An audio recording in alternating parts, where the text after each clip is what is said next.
that school, which was considered a good school, probably an 8 out of 10 or a 9 out of 10 on the rating. But okay. of that, in school suspensions, you can go, if you kind of dig, and you can dig into different school websites. 96% of in-school suspensions were made up of 7% of the student body, or came from 7% of the student body. And that 7% entirely either African-American or mixed-race children. And I remember reading that and seeing that and just crying, bawling, going, my child is that 7%. My sons, I have two mixed-race sons, my sons will automatically be put into that group. They are the 7%, which has become the 96%. And so when we talk about systemic injustice, that is an example that something in our school systems, and I would go so far as to not just say school systems, but I do a lot of work in the spiritual realm. So I would say it's the same in churches, and in religious or spiritual systems, but in which something is happening there that is not benefiting every single one of our children, and therefore every single life. So that is an example of what my father-in-law said in 1962, and I can't now do the math. I'm sitting here going, okay, that would be almost 70 years ago, right? That would be 60 years ago. I was a high school English teacher, not a math major. But that's where I go. Until we don't have to talk about this, we have to keep talking about this. We have to keep having these conversations until we don't have to have the conversation anymore. And these places that are coming. I mean, we have these little pockets of hope, like The Wall, like the Imaginary Wall film, like your book. We have people starting to talk about racism in a way that opens up dialogue, that opens up a forum of healing, that opens up people where it doesn't place one against the other or on different sides of the fence. Sure, it certainly does still exist, unfortunately, but luckily we have these pockets of hope. Now, so you're very candid in your book about areas of your life being a white woman, and I don't mean we're a culture that objectifies. I'm sorry, we just are, okay? Sure. And as I'm objectifying even you by calling you a white woman, I want to talk about your candidness in the book, about how you felt about certain things, because as I'm reading it, I'm thinking, oh, you poor thing, how you must, I mean, sure, I would have been oblivious to, objectifying as well, or certain aspects as well that you also went through, like choosing Ebony and Ivory as your wedding song and then feeling like that wasn't right. I mean, why don't you feel that was right? Let's talk about that, because first off, I feel, on the front of my brain, I think, oh, what a beautiful song to pick. Sure. And then as I'm thinking about it, I'm thinking, okay, so apparently that offended. So let's talk about how that offended. Where does the offense come in with that song being picked for your wedding song, as you, a white woman, and your husband, a black man? Absolutely. To be totally honest, / continue in the candid thread, my husband didn't want that song because he didn't feel like it was a good dance song.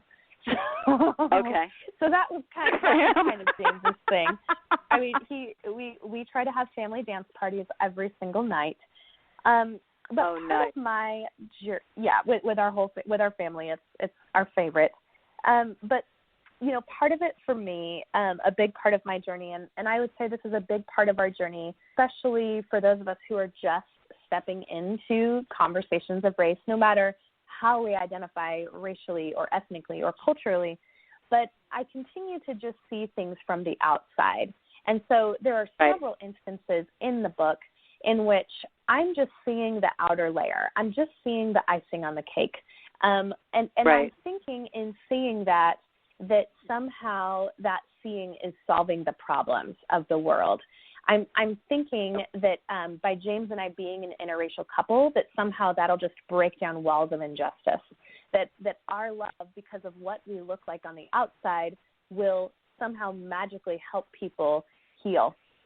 So, but it's one of those that sometimes the outside doesn't help, and sometimes the assumptions that we make that aren't actually digging into the problem, those aren't actually helping the problem. So that song was somewhat of an example, but more so would have been when I started writing.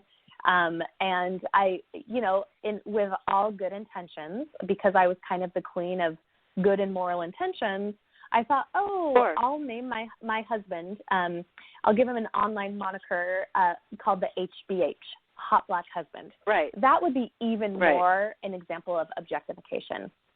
Then when I got pregnant and started writing about my kids, both to protect them but also to provide a little bit of humor, I called them my little caramels. That would be an example of objectification. So, and those were later things, and I wrote about this in the book as well, that I realized this is not helping the conversation when I objectify my husband and my children and or any person with black or brown skin in this way, or anyone in general, when I'm objectifying and simply seeing someone by the outside of who they are and calling them and owning them as such, this is not helping. So I think that was part of my journey, was also making public apologies, was also publicly asking us. And as far as it then went, I think maybe that's where we get to begin to see people. I mean, this is kind of kindergarten 101, right? But we get to, again, see people by who they are on the inside. And, yes, we value and we respect the particularities of who they are, of their identity, sexually, of their gender, of their race and ethnicity and culture. But we also say, I don't need to label you by who you are on the outside from the get-go. And side note with that, I'll say this about – go ahead. No, go ahead. I'll You're say on a this roll. about my process. I said this about my process with the book, with writing, but this book has been a journey. I've been off and on writing it for 5 years, and a year ago my first draft was due, and I didn't turn it in yet, but I printed it off and I gave it to writers. A lot of times authors will have what's called beta readers, which are early readers. They help give feedback, and so I finished it December, a little over a year ago, printed it off, gave it to probably 6 beta readers, a handful of both men and women, white folks, people of color, and I also printed one off for myself. And one of my beta readers, I'll never forget, she's a woman of color, and she said to me, Kara, I don't think you notice that you're doing this, but every time you talk about someone who is white, you do not name them. You do not identify them by the outside of their skin. You make an assumption that they are white and that your reader knows that they are white. But every time, and so you don't even say that, but every time you talk about a person of color, you identify them by the outside of who they are.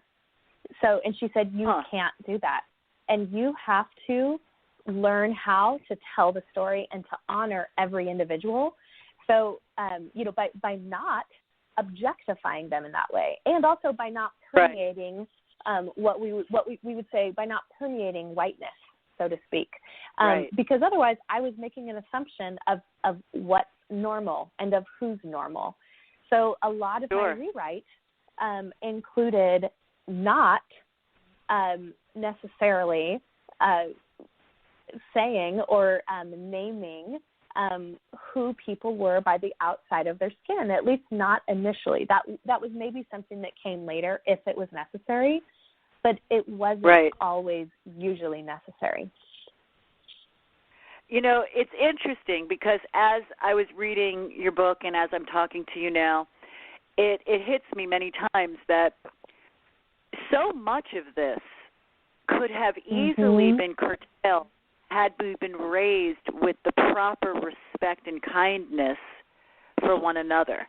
Because, I remember I wasn't raised in a racist household, but in going back, and I was raised with the ignorance that was held by white people because they weren't educated to the plight of the black people. And so, I grew up, I remember being 2 or 3 years old and hearing the word colored people. And I was so excited. I could not wait to meet these colored people. I thought that they had to be the most interesting, wonderful, beautiful colored people because that's what I didn't know what I was hearing, And I think to myself, so many ways we were raised with this ignorance that we have to be re-educated on a compassionate, kind level, but it was more out of ignorance rather than cruelty, there's this piece that I think being white families growing up in the 70s and the 80s, there was not a lot of communication about civil rights around the time. And so had there would have been that education. There would have been the dialogue of, objectifying, about how to communicate, about respecting. And I find that's an interesting call because it's certainly just not something that you would normally give respect to unless you knew, It's something that you should give respect to, but it's like you had to be taught that, and she opened your eyes to that. And I find that such a powerful teaching that she gave you. Yeah, the interesting thing, just a little bit of history for your listeners. The interesting thing is that this colorblind rhetoric, that's what a lot of historians call it, but a colorblind rhetoric really was adopted in the 70s and 80s in school systems and in churches, especially alike, that in reaction to the civil rights movement and to all outward racism and prejudice, the school systems in particular adopted believing themselves colorblind and or adopted thinking that was the way that they needed to operate. So they said, let's swing to the other side of the pendulum. Instead of being clear or outwardly racist, we're going to be colorblind. And so with that, that's where, I was a child of the 80s. I have a scene in my book in which I remember our principal standing up at the front of the gymnasium for a school-wide assembly, and all 600 students in the student body chanting along with him as he led us in a chant saying, "We are colorblind. We are colorblind." And I would think back to that, and again, all good intentions of the family in which I was raised, good intentions of the school system, good intentions of the church, all good intentions. But with it's that, ironic. I remember thinking, what would it have been like to be a child of color? And yet, I just was talking to a good friend who identifies as Black a couple days ago, and she said, well, I grew up with the same rhetoric. And she said, I grew up, and this is her story, and so I can't tell her story, but for her, she grew up with that same thing, and it wasn't until she was in high school that she began to wrestle with, well, what does it actually mean to not be colorblind and to see and to value color? But, I think that's even when it comes today, there was a study that I cite in my book, and this was also rewritten. There were so many drafts of this book, but for your readers or your listeners who do end up ordering it, when you get a copy of the book, look at the very end, the notes section, because many of the longer notes that are in there, that was actually one of the first drafts. And my editors came back to me and they said, it is wonderful that you are trying to teach people all the things that you've learned and that they need to learn. But they said, number one, you're not an expert. You're a fellow sojourner. And so you have to approach it through a storytelling lens. or you're going to lose people. And they said number